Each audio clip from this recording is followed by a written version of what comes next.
बिस्मिल्लाहिर्रहमानिर्रहीम बिस्मिल्लाहिर्रहमानिर्रहीम। अस्सलाम वालेकुम डियर स्टूडेंट्स। उम्मीद करते हैं कि आप सब खैर वाफियत से होंगे। जी स्टूडेंट, जैसा कि आप जानते हैं कि हमारी जो डिस्कशन है वो फिलोसफी अकॉर्डिंग टू पीयू आउटलाइन पर जारी है, जिसमें हम उसके चैप्टर नंबर 4 को डिस्कस कर रहे हैं। इस लेक्चर से पहले मैंने आपको सोशल कॉन्ट्रैक्ट के बारे में बताया, Thomas Hobbes theory of social contract के बारे में हमने पढ़ा था। आज हम पढ़ेंगे John Locke theory of social contract. Means कि अब जॉन लॉक ने सोशल कॉन्ट्रैक्ट थ्योरी को किस तरह देखा, उसने उसके ऊपर किस तरह काम किया, किस तरह उसने थॉमस होब्स की थ्योरी को क्रिटिसाइज किया। अब स्टूडेंट्स, थॉमस होब्स कहते थे कि जो जो मतलब डिवाइन मतलब जो राइट्स है ना सोवरन के, वो यूनिवर्सल होने चाहिए। मीन्स सबके लिए हों, उसके ऊपर कोई आर्ग्यू ना करे, उसके राइट्स जो अब्सोल्यूट हों। तो ये तो उसके इंडिविजुअल के साथ नाइंसाफ़ी है ना। अब एक सोसाइटी है, अगर सारे राइट्स ही सोवरेन के पास है, सोवरेन अपनी मर्ज़ी से लॉस बना रहा है, अपनी मर्ज़ी से इन्फोर्स कर रहा है, जिसको चाहे वो सज़ा दे रहा है, जिसको चाहे वो माफ़ कर रहा है, ये तो फिर लोगों के साथ ज़्यादती है, ये तो अनजस्ट फेयर है। तो जॉन लॉक ने क्या किया, जॉन लॉक ने थॉमस होब्स की थ्योरी को क्रिटिसाइज़ किया, उसके ऊपर काम किया। अब उसने उसको किस तरह क्रिटिसाइज़ किया और उसने क्या सोशल कॉन्ट्रैक्ट प्रोवाइड किया हमें, आइए आज हम उसके बारे में पढ़ते हैं। John Locke was one English physician which was one of the most influential political philosopher of the 17th century and leading thinker of the liberalism। liberalism का क्या मतलब है? liberalism का मतलब है कि इंसान जो भी चाहे अपनी मर्जी से कर सकते हैं, इंसान अपनी मर्जी से ज़िंदगी गुजार सकते हैं। मीन्स अगर एक गवर्नमेंट है वो उनके राइट्स उनको प्रोवाइड नहीं कर रही है, तो लोगों का ये हक है, उनका ये राइट है कि वो अपनी गवर्नमेंट को चेंज कर सकते हैं। ये था जॉन लॉक का view.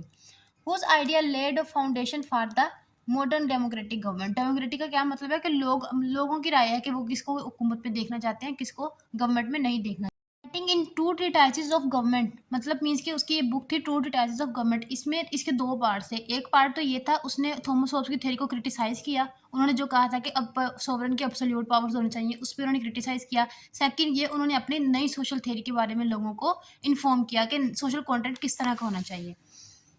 His social contract theory is direct opposite to the absolute monarchy। opposite किसके है? absolute monarchy। monarchy का क्या मतलब है कि सिर्फ एक ही इंसान पूरे सोसाइटी को या किसी स्टेट को या फिर गवर्नमेंट को रन कर रहा है। सिर्फ एक ही सोसाइटी और वो अपनी मर्जी से कर रहा है, उसमें किसी इंसान की दूसरे इंडिविजुअल की राय शामिल नहीं है। वो सिर्फ अपनी मर्जी से ही कानून बना रहा है और लोगों के ऊपर अप्लाई कर रहा है। And the belief in the divine right of the Kings. He argued that political authority is not God given. जो पॉलिटिकल अथॉरिटी होती है वो गॉड गिवन नहीं होती, वो किसी को गॉड प्रोवाइड नहीं करता। वो कैसे आता है, बल्कि लोगों के मशवरे से आती है। मीन्स थ्रो डेमोक्रेसी, मीन्स सब लोगों की इसमें राय शामिल होती है, तो फिर ही क्या आती है, पॉलिटिकल अथॉरिटी आती है। but arises from the concept of free and the rational individuals who seeks to protect their natural rights। मतलब वो किस लिए गवर्नमेंट को लेकर आते हैं, अपने नेचुरल राइट्स को प्रोटेक्ट करने के लिए। अब देखें ना, अब अवाम तो लाती है किसी भी गवर्नमेंट को इसलिए कि उनके नेचुरल राइट्स को प्रोटेक्ट किया जा सके। लेकिन अगर गवर्नमेंट अपनी मर्जी से लॉज बनाएगी, अपनी मर्जी से लोगों के ऊपर पनिश करेगी, उनको अपनी मर्जी से पूरा निज़ाम चलाएगी, तो फिर तो लोगों के राइट्स प्रोटेक्ट ही नहीं होंगे। तो इसलिए वो क्या कहता है, जॉन लॉक कहता है कि उसके सोवरेन के राइट्स एब्सोल्यूट नहीं होने चाहिए। अब नेक्स्ट आता है कि सोशल कॉन्ट्रैक्ट ऑफ लोक। अब लोक ने हमें सोशल कॉन्ट्रैक्ट क्या दिया, आइए हम इसके बारे में पढ़ते हैं। According to Locke, human beings originally live in a state of nature where all people are free. मतलब इंसान को इस तरह पैदा किया गया है। लोग कहते, अकॉर्डिंग टू लोग, जॉन लोग क्या कहते हैं कि इंसान को फ्री मतलब वो उसको फ्रीडम के साथ पैदा किया गया, equal and independent. Means independent, वो किसी पे डिपेंडेंट नहीं है। Unlike Hobbes' view of constant conflict, Locke believed that the state of nature is governed by natural law, which teaches that no one should learn harm another in their life। अब देखें, लोग क्या कहते, John लोग कहते हैं कि social contract ऐसा कॉन्ट्रैक्ट होना चाहिए कि मीन्स के जिसमें गवर्नमेंट लाज बनाए, अगर तो वो गवर्नमेंट इंडिविजुअल्स के राइट्स को पूरा पूरा उतर दिया वो लाज, तो वो ठीक है। अगर तो वो पूरा नहीं कर रही, इंडिविजुअल्स को राइट प्रोवाइड नहीं कर रही, उनकी उनकी सिक्योरिटी, उनकी प्रोटेक्शन नहीं कर रही है, तो ये इंडिविजुअल्स का हक है कि वो अपनी गवर्नमेंट को चेंज कर सकते हैं। ये था जॉन लॉक का व्यू। लिबर्टी और property, these natural rights are inherent and can not be taken away. Means कि अपनी प्रॉपर्टी रखना, एक लिबर्टी या फिर फ्रीडम जो है, वो इंसान के नेचुरल राइट है, उनको कोई भी उससे ले नहीं सकता। ये हकीकत है, कोई भी किसी के राइट से छीन नहीं सकता, हर किसी का हक उसको मिलता है। Through the social contract suggested by the log, people give the government limited power। अब लोग क्या कहते हैं, जोन लोग कहते हैं कि आप गवर्नमेंट को लिमिटेड पावर दें, आप अब्सोल्यूट पावर ना दें कि वो अपनी मर्जी से हर काम करे, नहीं, बल्कि आप उसको लोगों के थ्रू, लोग मतलब सब मिलकर ये फैसला करें कि किसको गवर्नमेंट में लाना है, और वो क्या करे अकॉर्डिंग टू मतलब ऐसे लॉज बनाए जो दूसरों के राइट्स को प्रोटेक्ट करें, इंडिविजुअल्स को सिक्योरिटी प्रोवाइड करें। Limited power silently to protect their rights, the government act as the trustee of the established laws and for the common good. मतलब गवर्नमेंट को किसके लिए काम करे, कॉमन गुड के लिए काम करे, अपने पर्सनल बेनिफिट पे काम ना करे। अगर आप किसी एक इंसान को अनलिमिटेड पावर्स दे रहे हैं, दे ही जा रहे हैं आप उसको अनलिमिटेड पावर्स, तो वो क्या करेगा, वो ऑब्वियसली अपनी मर्जी से काम करेगा, जो उसका दिल करेगा वो लाज बनाएगा, जो जिसका उसको दिल करेगा वो पनिश देगा, जिसको दिल करेगा वो माफ करेगा, जिसको दिल करेगा वो इकोनॉमिक इक्वालिटीज मतलब इनइक्वालिटीज करेगा। तो क्या इसका क्या इससे क्या होगा, सोसाइटी में अनजस्टिस बिहेवियर होगा लोगों के साथ। ये इसको क्रिटिसाइज किया था जॉन लोक ने। अब हम आते हैं कंक्लूजन पर। अब जॉन लोक का जो आइडिया था, पहले आप क्रिटिसिज्म पर आए। अब जो जॉन लोक ने हमें व्यू दिया था उसको बहुत सारे फिलोसफर ने क्रिटिसाइज भी किया। अब हर जिसका भी फिलोसफर का व्यू आता है उसका उसके ऊपर कोई ना कोई क्रिटिसाइज करता है, बिकॉज कोई भी चीज़ एब्सोल्युटली राइट नहीं होती, उसमें कोई ना कोई उसके डिसएडवांटेज जरूर होते हैं। अब आइए इसकी क्रिटिसिज्म के बारे में बढ़ते हैं।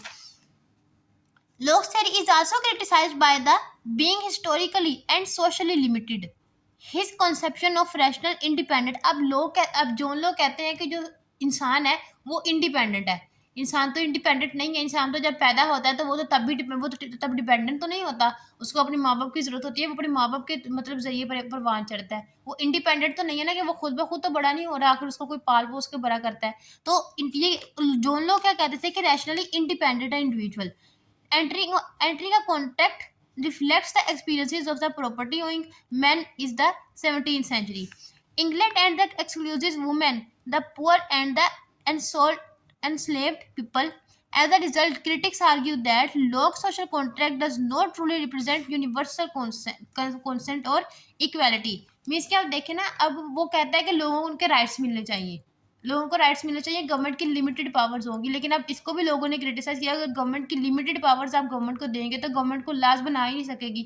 अब फिर इस तरह तो इंडिविजुअल गवर्नमेंट के साथ नाइंसाफी करेंगे। अगर गवर्नमेंट उनके हक में कोई अच्छा काम नहीं कर रही है, मीन्स कि अगर वो अच्छा कर रही है, लोग उसको अच्छा महसूस नहीं कर रहे हैं, वो तो गवर्नमेंट के खिलाफ जाएंगे। लेकिन गवर्नमेंट का देखे ना, हर एक्शन है वो डिफरेंट वेज में आता है, जरूरी तो नहीं है कि वो हमेशा ही इंडिविजुअल्स के बेनिफिट में आए। लेकिन जो लोग कहते हैं कि गवर्नमेंट की लिमिटेड पावर होनी चाहिए, तो इस पर भी वो इनको क्रिटिसाइज किया गया है कि गवर्नमेंट की लिमिटेड पावर्स नहीं होनी चाहिए। अब आ जाते हैं जी कंक्लूजन पे। लोग conclude that when a government fails to protect life, liberty and property, मतलब जब एक गवर्नमेंट फेल हो जाती है ऐसा काम करने में कि वो लोगों को प्रोटेक्ट नहीं करती, उनको फ्रीडम प्रोवाइड नहीं करती, उनको बेसिक नीड्स प्रोवाइड नहीं करती, और governs without the consent of the people, मतलब लोगों की राय के बगैर अपनी मर्जी से कवानीन बनाती है, it violates the social contract. इसका मतलब है सोशल कॉन्ट्रैक्ट को वायोलेट कर रही है, लोगों को तो उनके राइट्स मिल ही नहीं रहे हैं। In such circumstances citizens have the right to resist, restore और ओवरथ्रो गवर्नमेंट, मतलब उनके पास ये राइट होना चाहिए कि वो अपनी गवर्नमेंट को चेंज कर सकते हैं with a new government and establish a new one. Locke's social contract theory had a lasting impact on the modern political thoughts, influencing constitutionalism, the rule of law, and the democratic revolutions। Means अब law की theory क्या है कि आप limited rights दें government को, ताकि वो अपने अब्सोल्यूट राइट्स को लोगों पर मुसलत ना करे, लोगों के राइट्स को प्रोटेक्ट करे, अपनी मर्जी से लाज ना बनाए, बल्कि इसमें अवाम की भी राय शामिल करे। और एक गुड सोसाइटी तभी क्रिएट हो सकता है जब मतलब दोनों एक दूसरे की बात मानेंगे। ज़रूरी तो नहीं है, अब ऐसा तो नहीं हो सकता कि मैं आपको जो कहा जो आप मानते जाएं, मैं आपको गलत भी कह रही हूँ तो आप माने वो, और आप अपनी मैं आपकी ना मानूँ, इस तरह कभी भी मुमकिन नहीं है। सोसाइटी वही चलता है, वही गुड सोसाइटी है जिसमें दोनों एक दूसरे के कॉन्ट्रैक्ट के ऊपर पूरा उतरती है। ये था स्टूडेंट्स जॉन लॉक का व्यू। इंशाल्लाह नेक्स्ट लेक्चर में हम आगे पढ़ेंगे, जैक्विस रूसो का व्यू पढ़ेंगे। इंशाल्लाह नेक्स्ट लेक्चर में आपसे मुलाकात होगी। अगर आपको कुछ समझ नहीं आया तो आप मुझसे कमेंट बॉक्स में पूछ सकते हैं। वीडियो को अपने दोस्तों के साथ शेयर करें। इंशाल्लाह नेक्स्ट लेक्चर में आपसे मुलाकात होगी। तब तक के लिए अल्लाह हाफिज़।